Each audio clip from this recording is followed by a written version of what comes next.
Well, all right. Welcome, everybody, to another Startup Grind Fireside Chat.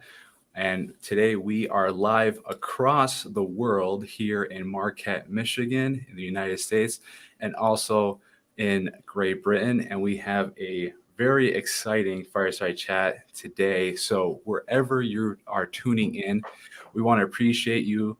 It is 1 p.m. Eastern Standard Time. However, because we are streaming globally, we appreciate you taking the time out of your busy day to be here with us wherever you're at. So thank you. And just a quick, brief background of Startup Grind. It is a community of entrepreneurs, thought leaders, and visionaries who are looking to revolutionize the world and bring in their ideas to the marketplace. And today is an exciting time because we're dealing with something that is very much a hot topic across the world, wherever you live, and that has to deal with cybersecurity and vulnerability management. And the two gentlemen that are here with me today are Thomas McKenzie, CEO of RankedRight, and Peter Yo, the Chief Operations Officer of RankedRight. So, gentlemen, thank you so much for being here with me today. And I want to just give a quick background of you guys are both immensely talented and you have a great background and a great story.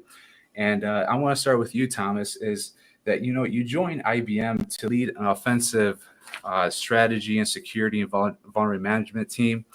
And you were able to grow a team of 40 pen testers to over 80. And you were able to grow revenue over 650%, which is absolutely staggering. And you were the youngest associate partner at IBM when it comes to vulnerability management program in Europe. So, wow, what a tremendous track record you have. And also, Peter, I mean, you have great success in being the VP of Operations and Business Development at Codebasing. And for those of you who don't know what Codebasing is, it's an alternative platform to train and refresh professional developers' knowledge on securing coding practices. So both of you guys come highly talented, highly skilled, and thank you for being here with us today. No worries, Mike. Thank you. Great. So I guess where I want to really start this conversation is, how did you guys meet? My pleasure, yeah. No, I think there might be a little bit of a delay on Peter's line, actually, unless that's on me. I'll start. So Peter and I met when we were working for a cybersecurity consultancy based in London. They're a global company called Trustwave. I was working there as a pen tester, and Peter joined to cover somebody who went on sabbatical in a sales operations role. And that's basically where Peter and I first met. Peter, I mean, I'll let Peter tell his background a little bit, but Peter is big into martial arts, and I had an interest in martial arts as well. So we kind of like got together on that. And I then started going to training with Peter. So Peter does judo and Brazilian. I'll let you talk about that, Peter, briefly. Yeah, I mean, we can get to that later, right? The martial arts side of things. But basically, I trained judo and Brazilian jiu-jitsu, and Tom and I had sort of both moved to London for that role, so we were both in a sort of similar position. And basically, I started dragging him along to training, right? And sort of been friends since then, although he doesn't train anymore. No, I don't get this figure by training, let me tell you. There's no way better to build a friendship and partnership than to say, hey, let's go kind of beat the hell out of each other and train. Like that builds exceptional forge and fire relationships, right? Peter's had me in more more maneuvers and more holds than my wife has. So I think we've well definitely bonded, yeah, we've definitely bonded. That's awesome. That's great. So obviously you guys met together and started doing, obviously the martial arts, but once the decision was made to go into into business for yourselves, what were some of the initial challenges that you faced off the get-go? It's an interesting question. I think initial challenges were so Peter and I were in slightly different situations, like personally at the time. So my situation, as you mentioned before, like I was working at IBM, I was earning honestly a lot of money at IBM, and we'd recently, my family and I had recently bought a house, and we've got kids, so savings were not like massive, right? Like we basically spent all our money to buy the house. So from a personal like situation, it was like, well, if I'm going to leave and join this crazy idea, that I need to figure out how I'm going to make it sustainable financially. Whereas Peter's situation is totally different. Like Peter had come off the back of the previous startup he was involved in, that exited. Exactly. Yeah. Yeah. So yeah, I mean, my scenario, sort of coming into setting up the business was, I had been part of code bashing for a bit of a whirlwind journey, and then we were acquired. And I spent a few years at the acquirer, which was Checkmarks, and essentially that sort of journey had ran its course, and I was in a position where I was looking to like figure out what's next, right? And like Thompson and I had been friends a long time, but we hadn't worked together in a very long time, since the sort of beginnings of our career, really. But we were talking about this idea Thomas had, and for me, timing wise, it worked really, really well. But obviously, like Thomas was saying, his position, was quite a bit different from mine. Yeah. Yeah. So I think those were the biggest problems. It seems like most opportunities, it's a sense of timing, right? Where you're at, not just the product or service or the company you're trying to build, but timing for yourself, right?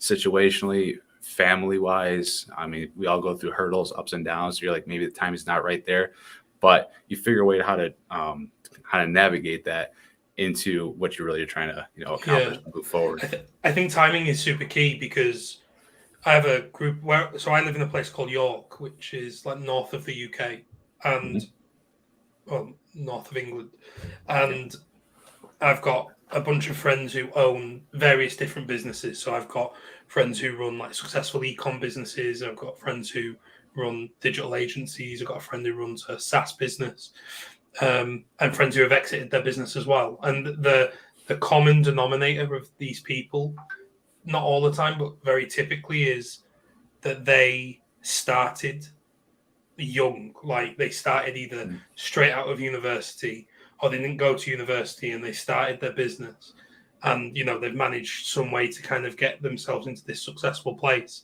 And for me, I didn't do that. Well, I did, but that's a different story. I didn't do that, and I basically worked my way up that greasy like corporate ladder to a point where I was honestly earning obscene money, like for somebody my age especially, but obscene money in general. And the idea of walking away from that, for me, it wasn't so much of a hurdle, but for my wife, it was a lot more of a hurdle. You come home and, hey, honey, guess what? This wonderful career and all this pile of cash I'm making on my job, forget all that. We're going to go do this now. Exactly. But it's going to be worth it, right? That's the important thing. Yeah, well, I'm 100%. Yeah. No, that's really important to hear, especially for this community, which stretches from, entrepreneurs. There's no age limit to entrepreneurship. If you have an idea and you want to go for it, and you have the persistence and the willingness to see it through, start young. Like you said, Thomas, it's never too early to do it. You just got to start it.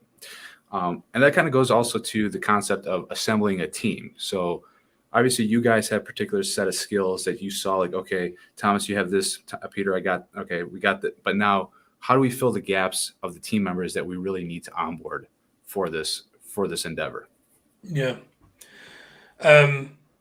We took a slightly different approach than some people do, which is to use an interim CTO to kind of get us part of the way there. So we brought on board a guy called Kristen, and Kristen was brought on board on a kind of contract basis for a year, with the option for either of us to say isn't working out, or for the option for us both to say, actually, this is great, let's carry on and we'll bring you on board. We kind of went into that on both sides knowing that really what we were looking for from each other was probably not what we were providing each other.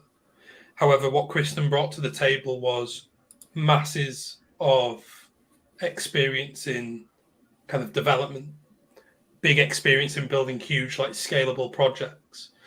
And like what we do is basically a SaaS platform, right? So that having that scalability in mind from the get-go has been absolutely phenomenal. Mm-hmm. But that relationship, I can't think of any better way of saying it than saying it ended. I mean, it ended, mutually and like happily. Like that relationship ended earlier this year, and what we've done is we brought on another interim CTO to basically take over the reins. And this individual is very different from Kristen. So Dave's one of the founders that I mentioned before when I was talking about other owners of businesses where I'm based. So he runs a SaaS company that's completely bootstrapped. Is turning over like millions in revenue, and he is very much more in alignment for us with regards to that real kind of rapid development that we're looking to like push out right now. Whereas Kristen previously had worked in big companies, worked on big things, Dave has been where we are right now, developing a product that needs to be done quick, that bugs need to be fixed immediately, because otherwise your clients are not going to be super happy. So that's what we've done there. We have identified our full-time CTO that we want to bring on board.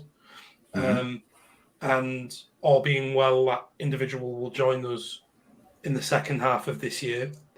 And how do you guys do you and Peter kind of sit together and like, all right, you interview these people, or who do you know? How do you guys go about doing that? Is it like a unanimous decision? Like, hey, I think this is a great idea for this person. How do you go about doing that? I don't think saying unanimous decision is the right approach. I'll be perfectly honest. I've probably taken the lead on it. Okay.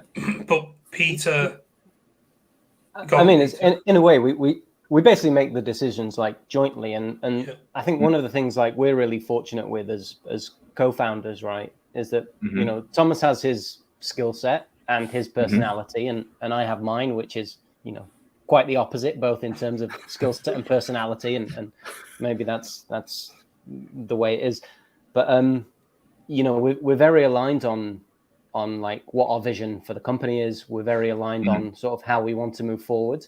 And part of that was having like frank conversations at the beginning, right? Understanding what we both wanted out of this and where we wanted to be. But I think that makes us able to sort of work on things either jointly or separately, but come to perhaps not unanimous, even though there's unanimous decisions. But I had to put a martial arts mixed martial arts term in there, unanimous. Sorry. No, sorry. I think what I would say is that everyone that's kind of involved, we've both agreed on. And if there has been a situation where we haven't agreed on it, that person is not involved. But it's more by we basically know, like Peter says, like we have a clear vision of what we want to do and where we want to be. So like I would never, other than some stupid things that I bring up every now and then about finance and invoicing and all this kind of stuff that Peter just shoots me down on, that like we would never bring up something to each other that we knew that wasn't going to fly, if that makes sense. So we almost know what each other are going to. I say sometimes when I send them a stupid message on Slack, like about the invoicing thing I mentioned, I'll say, you don't need to respond. I can hear you from here. It's like this big mutual no-go zone. Like, dude, don't even come there. You'll know what I'm going to say. So that's awesome. Exactly. Yeah, that's great. It's it's all about relationships, whether it's relationships with partners, financiers, customers, suppliers. And just to finish, sorry, Pete, go on. No, what I was going to say is like at this early stage, it's important to know what your like weaknesses are and where your gaps are, right? Both as an individual and collectively. And also, being aware that any individual like we bring on, right? Like it's just Thomas and I sort of full-timers at the minute. any other individual that we bring on is going to be a big part of us as a team and as a culture and how we operate. And, you need to be comfortable in sort of, having that working relationship and having that personal relationship, right? Because it's a big thing being in a startup, and it's a big chunk of your time. It's a big chunk of your life. So it's important on both sides. Exactly. No, that's really good stuff, because especially when people that are looking to do a startup, they're going to be looking for, co-founders and other partners, and how they go about doing that. It's just like, oh, I got my buddy. Yeah, but is your buddy really the right person to venture on this? Are they in it for the long haul? Are they just going to flake out within, and this wasn't for me, and they, peace out within 3 weeks of being there because it's not for them? Do they have the stickability and the grit to see it through? Yeah, exactly. And sorry, just on that point, also people looking for a co-founder. You can't just go out fishing, right, and take whatever bites on. I've tried to make a fishing analogy and I don't fish, so I've failed. But you can't just go and take whatever comes, right? You need to really know that this person is someone that you're going to have a working relationship with, right? Like a really strong one. Especially if you're looking to be 50-50 co-founders, right? That's yes. It's a difficult thing to do, to just go out and find a co-founder, right? That's you're living in each other's pockets, right? Basically. Yeah, exactly. Mm-hmm. Yeah, very good. Just to shift gears a little bit, especially when it comes to startups and funding, getting, because eventually you're going to either need, funding for research and development to mature the platform or the solution you're trying to bring to market. If you're getting people coming in, maybe you have to hire people. Some of these people, maybe they'll take some sweat equity, but others like, listen, I got to get paid. So what can we do here? So funding is a big thing when it comes to startups. And for you guys, it's a unique story that, for some people, funding can be a long and kind of complex process when they're out going, trying to get pitching and bringing in investor money. But you guys were able to get angel funded fairly quickly. Can you talk a little bit about that? Obviously within reason. No, I mean, our angel round is pretty well publicized and documented. We raised, trying to do the conversion in my head. Initially, it was basically just over $500,000 in 20 days, and we did that. We went into it thinking it was going to take a bit of time, honestly, like you said. But the reality is, I think there's a number of things that kind of worked in our favor. One, cybersecurity is a market that is booming, and if you're not involved in it, people want to be involved in it. Number one. Number two, I think that as a team, the original team that was me, Peter, and Kristen. So I have, as you said at the start, I have built teams that have kind of grown exponentially in a short space of time, and line managed 80 people,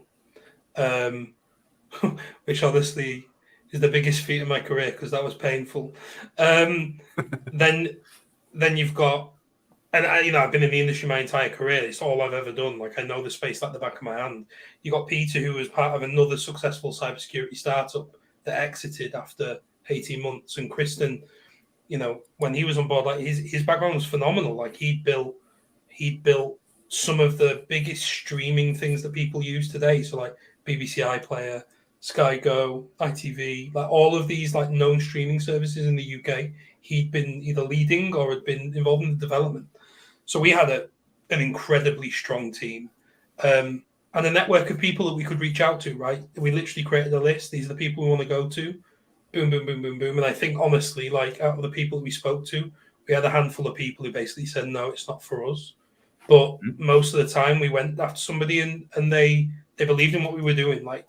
We're very confident in what we're doing. And I think that is really important. Yeah. And just on that as well, right? The other thing to take into account, at least here in the UK, the government offers, sizable sort of tax benefits basically to people investing in early stage startups, right? So, there's some work you need to do as a startup to sort of make yourself eligible for that. But you need to give yourself every opportunity to be as favorable to investing as possible. And, that's another way that, we were able to sort of make the deal sweeter, right, for our investors as well. Yeah, of course. And between the financial incentive, right, and mirrored with your belief, though, if sure. If it's not there, then they're like you said, Thomas, they're going to be not so much. But if you come into with it strong, it's interesting because I don't think anybody truly knows themselves until they've gone through like a funding round. Like I found a part of me, and this sounds quite philosophical, but I'll roll with it. And Peter will probably agree with you because Peter's known me for a long time, but like I found a part of myself when we were raising money that like I honestly didn't know existed. Like the confidence that I had in me, the team, what we were building was so crazy that sometimes I really struggled to turn off. And just to kind of, I won't go into it too much detail, but we're currently raising our next round, and my kids go to. There's a theme. My kids go to martial arts, and I was at martial arts, and I sat next to a dad that I've not spoke to before. And he came over and said, "What do you do?" And just general dad chit chat. And he got onto the topic of like work, and I said, "Oh yeah, I run a cybersecurity. I always say cybersecurity software business because nobody knows." And he was like, "Oh, that sounds interesting. What exactly do you do?" And I was like, "Oh, you understand." So I like went full in pitch mode, like we do this, and this is how we do it, and this is what we're gonna do. He's like, "Okay, cool." I said, "Yeah, we're currently raising at the moment." And I basically like pitched to him like right there and then, whilst our kids were like kicking each other to smithereens. Like I was there like pitching, and honestly, it builds like a fire in your belly. And if you don't have that fire, and if you don't believe like what it is that you're saying, like it comes across. And I really do believe in what I'm saying, to the point where some of the answers I'm giving to like some VCs and to like some angels, like I honestly can't believe that they're coming from my mouth. Things like, "So it's about your revenue." It's not about revenue. It's not about revenue. It's about the potential. And honestly, it's like watching. I don't know if you watched it, Mike, but the We Crashed like TV series on Apple Plus about. I haven't seen it. No. On WeWork, and the guy like Adam Newman, the guy who plays Adam. Adam Newman. Yeah, Adam Newman. Yeah. Yep. By the way, the guy who plays Adam Newman, phenomenal. Like, absolutely got him down to a T. It's like, I'm a serial entrepreneur, like, and that's literally like how I'm living my life right now. Like waking up in the morning, I'm a serial entrepreneur, and Get out of my way. You need that confidence, otherwise, honestly, I think you'll really struggle. Yeah, and you know what? You also show the value by doing that. It's about the potential. Here's what we're doing. Let me explain to you what we're doing and what we're going. Yeah, because you cast the vision. And people either they buy into it or they don't, based on your belief. And most people, they lack vision or they lack a clear picture. So you as a business leader or a team leader within your organization has to cast that big picture vision. So, Sure. And so I want to talk a little bit about RankedRight, the company, the platform, and what you guys are doing in this space. I think it's really interesting. I think it's phenomenal. So looking at the core offering, which is your platform, which is automated vulnerability management. What makes this platform different from other, quote, maybe similar solutions, or what people perceive as similar solutions in the current marketplace? Yeah. Okay. So let me take a step back very briefly and just explain the problem a little bit. So Sure. Organizations of a particular size, and honestly, most organizations should do this, if not all of them, if they have the budget for it, will run like automated vulnerability scans to identify like known risks, like known vulnerabilities. The problem is that when this kind of activity first became the norm, like over a decade ago, the number of like known risks was minimal. So you would run a scan against your business and you would find a handful of vulnerabilities. Whereas today, over the last decade, there's been a 280% increase in the number of known risks that businesses need to keep on top of. So I know, as an example, there is a bank that every time they scan their environment, they have over 5 million outstanding vulnerabilities that they need to deal with. there is no way in hell that a business of any size can deal with 5 million like individual pieces of risks that they have to deal with. So over the last, I'd say, 5 years or so, there's been this kind of concept of what's known as risk-based vulnerability management. The idea being that you spend time prioritizing risk to basically get your best bang for your buck, because you're not going to be able to do everything. But if you prioritize it based on X, Y, and Z, then at least you know that you're reducing risk overall. There are two problems with the way that the market as a whole works today, in my opinion. The first is that all of the products and tools that are out there currently to help you prioritize risk are based upon a secret algorithm that nobody quite understands. So that there's these vendors, they've kind of go off and collect a bunch of data, and then what they'll say is, this is how you should prioritize your vulnerabilities. But we know that every single business is different, right? Like you speak to us today, you speak to another startup tomorrow. Business is going to be completely different. We have completely different risk appetites, completely different ways of perceiving anything that kind of has an impact to our business. So why should we be forced to prioritize our vulnerabilities and our risk based upon what these businesses think? So in answer to your question, what makes us different from what's out there at the moment, I believe that the cybersecurity vendor industry are conning the industry as a whole, telling people what to focus on and what it is that they're doing, and what it is that they should do. And my belief and the fire in my belly says that every business is different, and every business should be responsible for either assigning their own risk appetite or should be working with a partner who can help them do that if they don't know how. So what the RankedRight how to assess that risk appetite exactly from a we all have blind spots, right? So you come in and you kind of look at the blind areas, like, hey, did you think about this, this, and this? And like, oh no, because they're too close to the situation. Exactly. So what the RankedRight platform allows is either a company themselves or their service provider to build a way of prioritizing your known risks in a way that matches that perceived risk appetite. And that's the big difference on what we're doing. It's all about automated vulnerability management defined by you, not defined by some secret algorithm that you've never heard of before. Mm-hmm. Oh, that's great. We have a couple comments and questions. So I don't know if you gentlemen can see that. So this one comes from Jay Young. Jay says, I know that RankedRight is a relatively new startup, but what are some of the biggest problems you have faced while gaining traction for the company? Good question. It is a good question. What do you think, Peter? I mean, the first thing to sort of say is we've been very product focused, right, on getting the product to where it needs to be, and the truth is we've not had a super heavy focus on trying to get sales really, and build that revenue. However, obviously we have reached out to organizations and focused on them as pilots, right, and using those to sort of really help shape the product, shape the feature set of the product. And Thomas, so I mean, we do have customers now, right? That's helped us to determine where things could go wrong. And one of the areas that we perceived when we first started the business was that our main kind of route to market was going to be direct to end user organizations.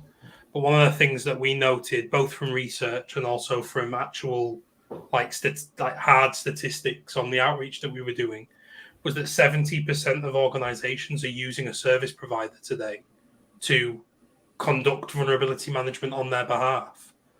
So that kind of threw us a little bit, because we'd all been focused on this direct route to market. So, we made a slight pivot there to kind of adjust, and now our main route to market now, and the customers that we've had, the majority of them are via service providers.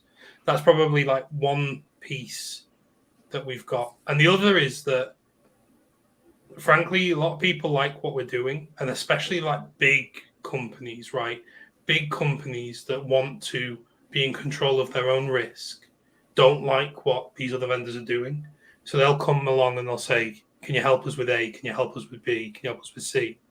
And the reality is, with the team that we've got today and like the speed in which we can develop, like it's very difficult to just say, yeah, come on board without knowing that something's going to break, right? Because you're going to upload 5 million vulnerabilities as an example. And it's like, oh no, we need to watch it like a hawk to make sure it doesn't fall over. So that's every piece of machinery has a threshold, and sometimes you push the limits push back. Yeah, exactly. So that's probably for me the biggest thing is like not being able to be as quick with the tech. Like, you know, I want a development team that's quadruple the size of the team that we've got now, right? Because I think with that, look at Peter, the finance guy. Did you see his face then? Well, it's agreement. I didn't think about body the language cost. kind of shifted a little bit, like, oh gosh, oh no. But because I know that it's one of those things that people say don't say, like in the startup world, because it's not true. But we validated that the idea is right. But I honestly believe that if we build what we need to build, that it will come. Like it will come because people are knocking on that door now, wanting it, and we can't give it them, right? So that's the biggest thing is the tech. Wonderful. Great. Thank you. And thank you, Jay, for that really great question. We have another one too, gents. And this one goes back to our earlier conversation about relationships and team members. And Jasmine asks, how do you keep your co-founding relationships healthy when it comes to accountability to one another with the relationship to the dynamic work that is needed in a startup? So accountability question. It's tough because, like, you know, I don't think Thomas and I have any like real disagreements, and I think it goes back to what I was saying earlier about having that sort of joint focus. I mean, when it comes to, you know, we know each other very well. I mean, you know, we've been friends a long time. I was like best man at his wedding, right? This is so, you know, we have a very solid relationship, and I think it's just like an understanding really on you know, each other as a person, and you know, I know things like when stuff gets really stressful, like it can really get to Thomas, and you know, he's the kind of guy that will, you know, just put his head down and work his way through the stress, and you know, sometimes when things are outside of control, like it can get to him, and you know, and I'm sort of trying to be like the rock in you know, those scenarios. But you know, at the end of the day, you know, we're both in this together. You know, we're in this as co-founders. We're both trying to be successful. I'm not trying to make this success just for myself, but you know, also the angel investors, but also for you know, my best mate, right? So, Absolutely. I mean, it's difficult, right? Because I can't talk to like other people's scenarios and situations and who their co-founder is and the relationships that they have, but I don't know, I feel it's a very natural process for at least from my side. Hopefully Thomas doesn't now contradict this completely. No, like I 100% agree, and I was smiling before because something you said there like is completely true, and it's like we know each other incredibly well, like incredibly well, to the point where like he knows when I'm trying to avoid something. So like earlier today, like we're on the hook for giving an investor update, right? Like once a quarter, and we're like I don't know if he knows this, but like I definitely have been doing this. I've been avoiding bringing it up, like when we've been talking, because I know he wants to do it, but like I know that we can do it pretty quick. Like it's not a big thing that needs doing. So I've been like avoiding bringing it up because I don't want him to say, "Oh, we need to do it," and then me say, "Yeah, we'll do it later." And now everybody knows. Yeah. Well, it'll get done. Don't you worry, investors. Yeah, exactly. It's fine. So there's that. But like, if I kind of make it, like, take it away from a joke and talk real for a second, like, what Peter said is completely true. Like, I have a physical reaction to stress sometimes that's like really that can really like impact my ability to do anything, frankly. And Peter is able to recognize that and is able to, you know, hold the fort so that I can get back into that situation where things are better and whatever. And he's very good at rationalizing, like, it's not something to be stressed about. This is actually a good thing. Blah blah blah blah blah. So there's that side of things. I'm also very and people will be able to tell just by the way that I'm talking. I'm very here, there, and everywhere, like with my thoughts and like how I kind of like just manage my day-to-day life. And in terms of accountability, like Peter does very much keep me accountable on everything. And it's funny, like earlier today, I said, "Oh, I'm going to be 10 minutes. I'm just going to go get some food or whatever it might be." And I say I'm going to be 10 minutes, 20 minutes, however long it's going to be, and I'm always late. And I know I'm always going to be late, like coming back. And like Peter knows I'm always going to be late, but he's like, okay. And then this time I decided, I should say, I do know that I'm going to be late every single time. Just be aware of that and add 10 minutes to the time. Like, I'll be here in 10 minutes, and Peter's like, I'll see you in 30. That's fine. Exactly. Exactly. So, no, it's great. That's good information. And thank you, Jasmine, for submitting that question. It gives us, it gives us these conversations to be real, like, stress and relationships and managing emotions, especially when things are moving fast. And even the world that you guys operate in, cybersecurity, it's a geopolitical hot topic right now everywhere. Yeah. I mean, whether it doesn't matter where you operate, because everything is connected. Most things, devices, the IoT. I mean, there's how many billions and billions of endpoints and machines and devices that are all, working interchangeably, interconnected within systems and networks. And so, you also have to be a skilled operator to know when to cool it down and actually, prioritize, not just, how you're prioritizing vulnerabilities from a network standpoint is how you're prioritizing your day-to-day as a human being, right? Exactly. It's a super stressful thing. Like the burnout. When we've written a lot about this on our blog. Like burnout in the cybersecurity industry is rife. Like people get so stressed because it's one of those jobs that if you do wrong has an impact immediately, and people literally lose their careers over it. Right. Look at all of the big breaches that have happened. How many of those CISOs have stayed in that job afterwards? It's a super stressful job. Yeah.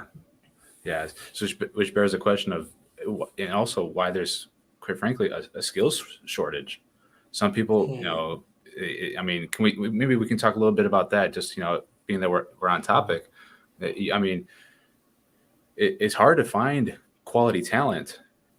To your point, Thomas, without completely burning them out, because the person, if they are a good technician or they are a skilled operator, you're walking a fine line because, like, yeah, come on, just get it done. Like, no, but then I might lose a really good skilled worker because he or she is, or that individual, what have you, is kind of doing the legwork of 5 or 10 people. There's a lot of different reasons why there is a skill shortage, and it stems from there isn't enough investment at a government level in ensuring that cybersecurity is a topic that kids are learning about. Now, I can't talk for the US because I've done stuff in Michigan, right? Like with Keith previously, but in the UK, there's a lot of work going on right now to do kind of education at a young level to try and skill up individuals so that they know more about cybersecurity. But the problem is that's 10, 20 years down the line. That's not going to have an impact today. The thing is, right, is why would you want to join an industry?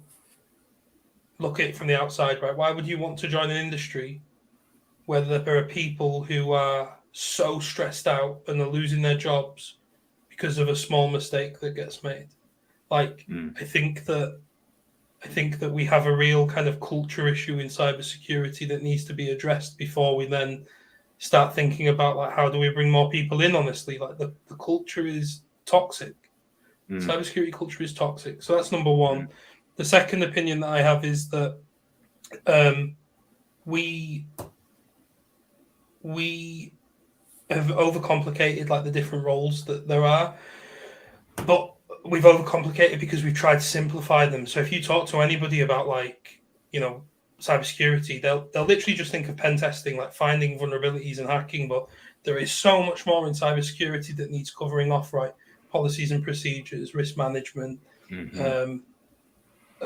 incident response, pen testing, like identity and access management. There is and endpoint management, compliance. Exactly. I mean, Like there's so much, and the crossover skills, like there's so much that you could bring from like any walk of life. Like some of the best people that like I've met, like in the industry, have come from completely different backgrounds, right?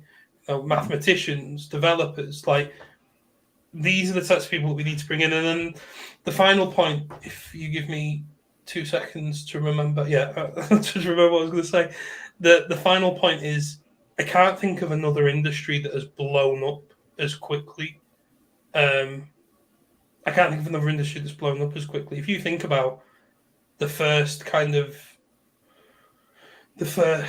like vulnerabilities that were ever identified, and now the proliferation of vulnerabilities being identified every single day, and the risk that like people are having to like handle, I can't think of like anything that's just like outgrowing any other industry. Like it's absolutely crazy, and I think that because of that, we're just struggling to, along with all the other things, we're struggling to find talent. And we've got into this rat race of like, well, we'll just pay each other more. Like I know people who are getting paid the most obscene amounts of money to do a relatively straightforward job, right? And I'm not going to name any names, but I know people who literally have a job where they're getting paid like $300,000, $400,000, right? And then the amount of work that they do is like a few hours a week. So much so that they have another job, another full-time job that they're going off and like doing. And the compensation for effort is like disproportional, isn't it? It's crazy. Honestly, it is crazy. So anyway, these are the reasons why I think there's a skill shortage. I don't know if Peter can add to any of those. Sorry, I was quite exhausted. Well, no, I just think it's not a problem with a short term like fix, right? It's a very long term fix, and I guess it's not a nice thing to say, but we sort of need to accept it in some regards and sort of try and find a way forward through it, and without trying to spin it back to RankedRight too blatantly, right? But part of what we're trying to do, help people do the basics in an automated manner, right? That's one way you can sort of help to alleviate the problem. Yeah, rock solid foundation, education, and then obviously finding the talent when talent wants to be there, and then showcasing a basic interest. You mentioned, to your point, Thomas, is finding people that are at a younger age that see value in this. They're already using computers. They're growing up in a different time than even our generation, really. If you think about it, it's crazy. If you 5-year-olds and 6-year-olds today is way different than we were 5 or 6-year-olds, which is drastically different than our parents' generation, our grandparents, right? So when I came over to Michigan to see the high school, Pickney, I think it is Pickney High School, I think, and like the cyber range and all of the facilities that school have, I was honestly blown away, like absolutely astounded, and it gave me like this. It honestly gave me a little bit of anger that when I went home and like saw like what we were like teaching our kids over here, like it unbelievable, like education at a young age. I'm not talking about forcing it down their neck, but if you have labs where you can build robots and program robots and have like cyber ranges and like, I mean, that school had, and we're talking school age, right, Peter? Like we're talking like 14, 15 years old. These kids had a car garage where they were like fixing cars, man. Auto hacking, because now most vehicles are rocking, some kind of electric motors or anything like. I mean, it's more technology based than anything. Regular autonomous vehicles. Absolute unreal. Like seeing them, you're not forcing it down their neck. You're like, here's a playground, go and play. Like it was unreal. Like, and that's what we need to do. But like Peter said, it's not going to fix things overnight. Like, because these kids, rightly so, are going to want to go through their education and find where they want to go and where they want to be. And they may not want to work in cybersecurity, right? They might want to go and do something completely different. And, I think the proof's going to be in the pudding in like 10, 20 years time, really. Yeah, and also with kids, you got to make it fun, right? Yes. You got to gamify it. Kids love games, and guess what? Adults, we love games too. Yeah, We're always keeping score. Whether someone's like, "Oh, we're not keeping score today," it's like, but internally you kind of are. It's like, "Oh, well, I did 4 more than the other guys, so does that mean I'm winning or losing?" Yeah. No. So it's really cool. Obviously, you mentioned a lot about you guys being based in the UK, and then Peter earlier talking about some financial incentives, and I think for investors, and also depending on who your clients are, if the government subsidizes or helps with some of that when it comes to purchasing cybersecurity solutions. Can you guys tell us a story or two about some some success you've had with local organizations that are UK based? Yeah, so I think the biggest success that we've had, and I wouldn't call it so much an organisation, but we were accepted on the NCSC cybersecurity. I've forgotten the name of it now. NCSC for Startups Accelerator, which is the NCSC is the public-facing arm of our cyber intelligence agency. So if you think like NSA in the US, it's like the equivalent. And through that, we've managed to get access to so many different stakeholders, both in the public and private sector, that we've been able to learn off. Like, I think that is a huge thing for us in terms of just being able to improve like our messaging, the core concept of the business, and validate, frankly, like what we're doing is the right thing, like is the right thing to do. So that's probably like one of the things that I'm super kind of excited with. And then the other thing is, like, I'm based in the north of England, and if we talk about, again, if we talk philosophically for a second, the north of England is seen very much It's your like, style, brother. Go ahead. yeah, I know, like it's very much seen as like, there's a definite like class divide between the north and the south historically. And I was always very, very adamant that I wanted to start and run this business out of the north of the UK because, I frankly, I'm sick of all of the news happening in London. Like, why does it have to happen in London? Mm-hmm. The north is just as good, and we need to. I'm going to use I'm going to use UK government like terminology now, but we need to like level up the north of England, right? It needs to be leveled up, and a big believer in leveling up. And for me, being here and like meeting with other like northern-based businesses and like founders and networking, and we've got a few partnerships now with like like Yorkshire, which is like the region that I'm in, like Yorkshire-based businesses. I'm very like passionate about like doing local good business, and like that for me is it's just great. Like I'm really enjoying that. Peter, is there anything you wanted to say? Yeah, I was just going to say, like, I think, from my perspective, definitely the accepted onto the NCSC for Startups program was like huge for us. Not just, it showed that the problem that we're tackling is a problem that they're seeing, right? They want addressed within the UK. So there's some sort of instant validation there. But we got to chat not only with prospects and potential pilots and all that jazz, but other cybersecurity startups that are tackling problems in super interesting ways as well. Yeah, it's a massive problem, and all hands on deck, right? Many hands make light work. So honestly, it's super frustrating. Like we've got great relationships with all of these startups, and like other startups that we meet. But what's really frustrating is I honestly wish I like just had a bottomless pit of money to like acquire all these businesses and just like work together with them, because frankly, like I'm in love with the, I'm gonna be a bit cheesy now, but with the startup grind, right? Like I honestly love it.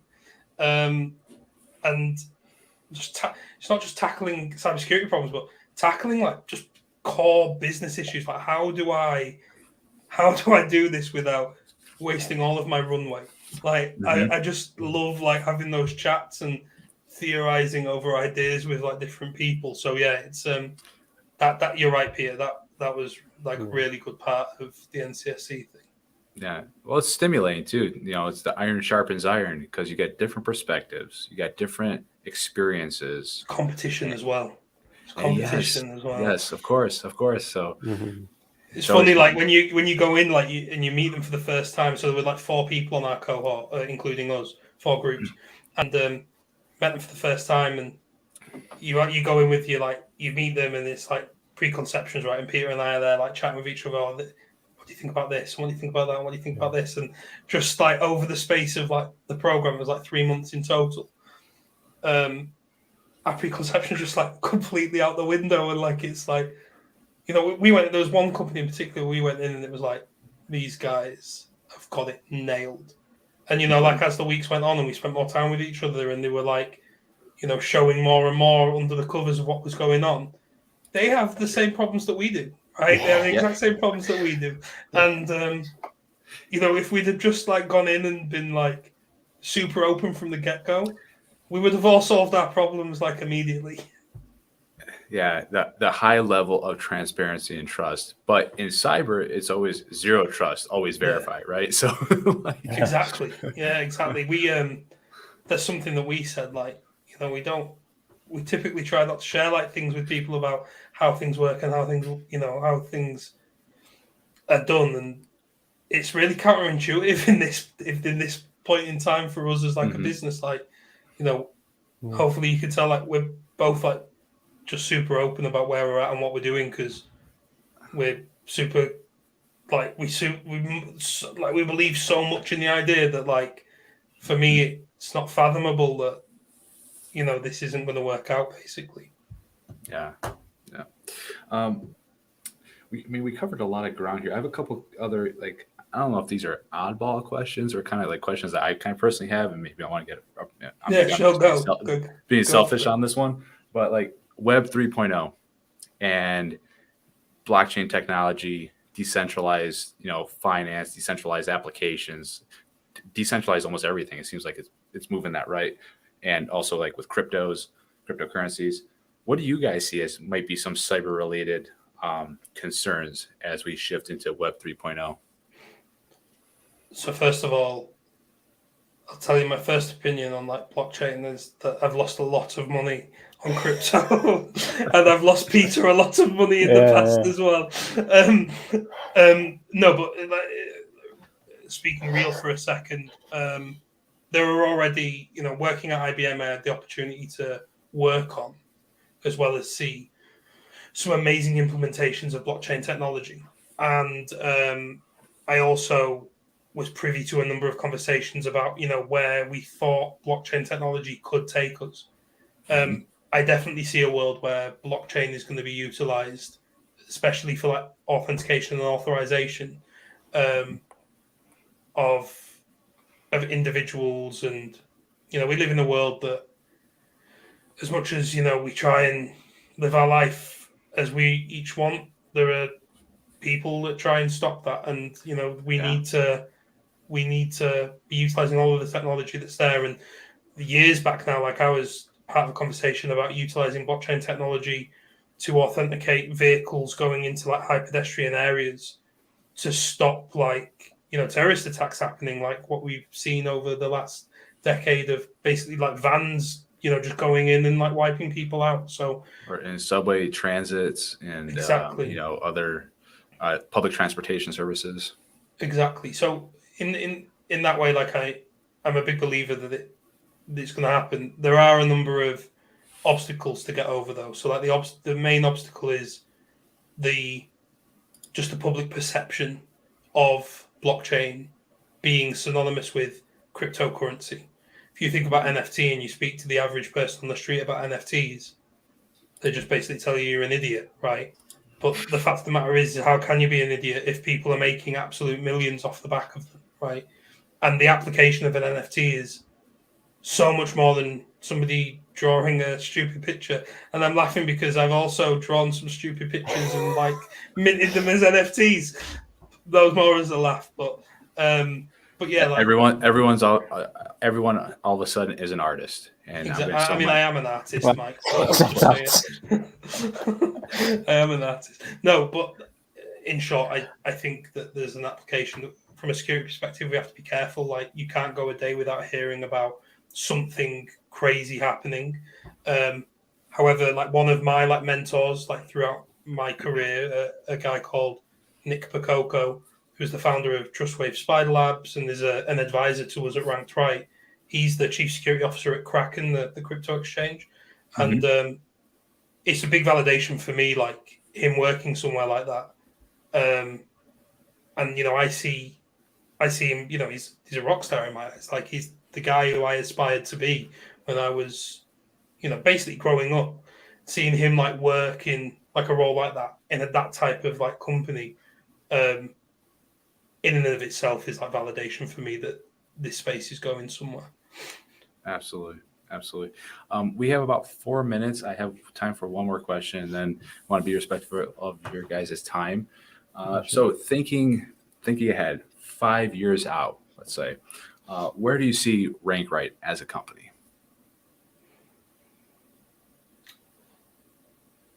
So I mentioned we're in the middle of pitching, so I can give you the pitch answer that's very this is where we're going to be. I'm teeing it up for you, mate, and just knock it out. Our business will have grown exponentially. We'll have at least 50 members of staff working on solving this problem that we're trying to solve of vulnerabilities, there being too many vulnerabilities and not enough time to deal with them. Peter and I will be sitting in our ivory tower telling all of these other people that we told you so, and this is the way that it needs to be from now on.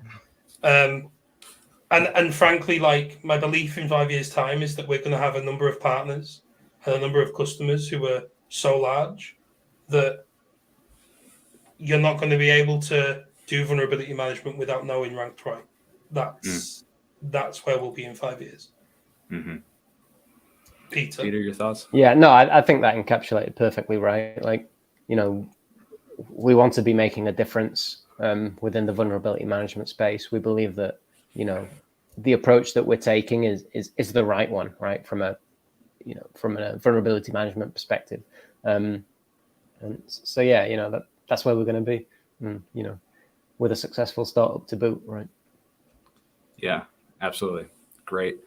Well, I'm just going to quickly check here if there's any other questions or comments. It doesn't appear to be, so we are approaching the hour. So, gentlemen, thank you both very, very much. I think this was an absolutely fantastic time together. And thank you. It's always great hearing your story, your journey, where you're currently at, and where you're going. And as things evolve, and just like all of us, we are trying to be resilient. We're trying to be secure in our skill sets, and trying to mirror and message that level of resiliency to ourselves, our customers, our closest friends and family, our partners, and the world as we all move forward. So thank you so much both for your time. Anyone that is tuning in, or if you're watching this after the live recording, feel free to check out RankedRight, Thomas McKenzie, and Peter Yo. They're also on LinkedIn. They're really great guys, and their blog is absolutely fantastic resource for MSSPs and anyone that's interested in automated vulnerability management and cybersecurity as a whole. So thank you so much, gentlemen, and we'll be staying in touch. Cheers, Mike. Take care. Bye.